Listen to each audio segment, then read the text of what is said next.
Good afternoon, Emily. Good afternoon, ma'am. Can you tell me about yourself? I'm Emily Alapit Bermudez, 30 years old, of Marilao, Bulacan, and I have 7 kids. Okay, I have few questions for you to answer, so let's start. Why do you Yes, want to work as a maid?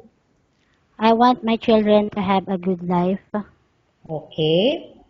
Why you choose Malaysia when there's a lot of other country? because Malaysia is a beautiful country. Okay. How are you qualified for this job?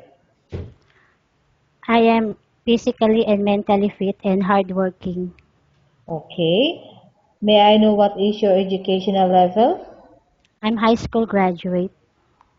What is your recent experience? None, ma'am. Have you worked abroad before? No. Do you have experience of taking care of baby? Yes, ma'am. And whose baby you taking care of? My children. Okay. Do you have experience of taking care of an elderly people? No, ma'am. Are you willing to take care of an Yes. elderly? Yes, ma'am. Okay. Do you have any other special skills? I love to cook and cleaning house and Okay. massage also. Okay. Are you willing to learn new skills? Yes, ma'am. Are you willing to work with a family where the mother-in-law or any relatives stay together? Yes, ma'am. Currently, are you still working now? No, ma'am. Do you know how to cook? Yes, ma'am. What sort of food can you cook? Filipino foods Like what? like adobo, sinigang, sisig, pinakbet, Bicol Express. Okay. Are you aware that you will have to do washing, cleaning, ironing, and cooking? Yes, ma'am. From all the house chores, which do you I, like most? I like cleaning house. Okay. If ever you were selected to work in Malaysia, who will take care of your kids? My parents. Okay. You are not allowed to use handphone during working hours. Yes, ma'am. You are only allowed to use your handphone after you finish all the works and when you're going to bed. Yes, ma'am. You are strictly needed to surrender the handphone to your employer in the morning, and your employer will return back to you once you're going to bed. Yes, ma'am. If ever your employer finds out that you're abusing to use your handphone and it's affected your work performance, your employer will confiscate your handphone and you are not allowed to hold it anymore. Instead, your employer will allow you to call to your family 3 times in a month. You're only allowed to bring normal phone and you are not allowed to bring smartphone. Are you agreed for the terms and condition? Yes, ma'am. I agree. Are you agree to the rules and regulation for the handphone? Yes, ma'am. How many years is the contract as you agreed and understand? 2 years. Can you describe for me your ethics? I'm honest and hardworking.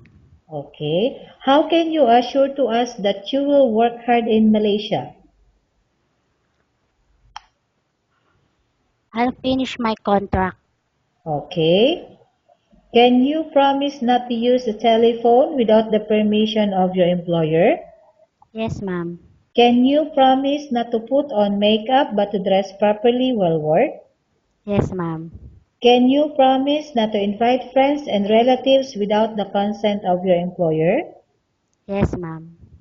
Can you promise not to ask for advance salary from your employer under any circumstances? Yes, ma'am. Do you really understand of the rules and regulation of the agency? Yes, ma'am.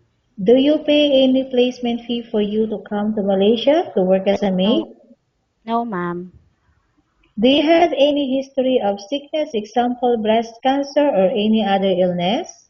No, ma'am. Do you suffer from any skin diseases, allergy or physical defect? No, ma'am. Have you suffered from any serious illness? No, ma'am. Have you undergone any operation? No, ma'am. Are you medically fit? Yes, ma'am. Are you on any medication? No, ma'am. Are you allergic with any food? No, ma'am. Are you prepared to eat the type of food taken by your employer? Yes, ma'am. Are you prepared to work for the employer of any race? Yes, ma'am. Are you afraid of being left alone in the house?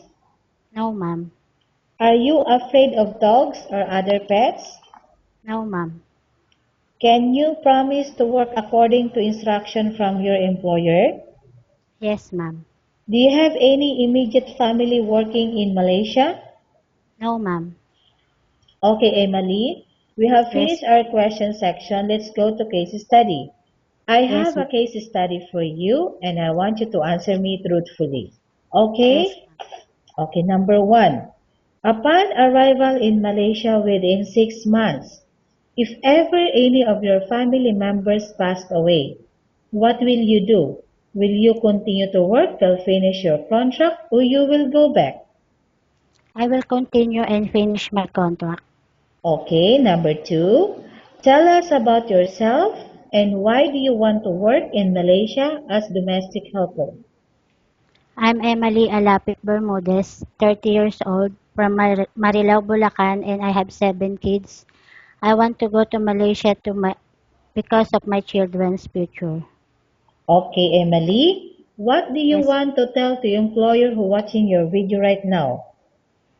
Sir, madam, please choose me because I need this job for my kids.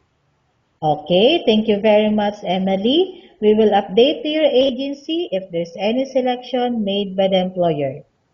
Thank you.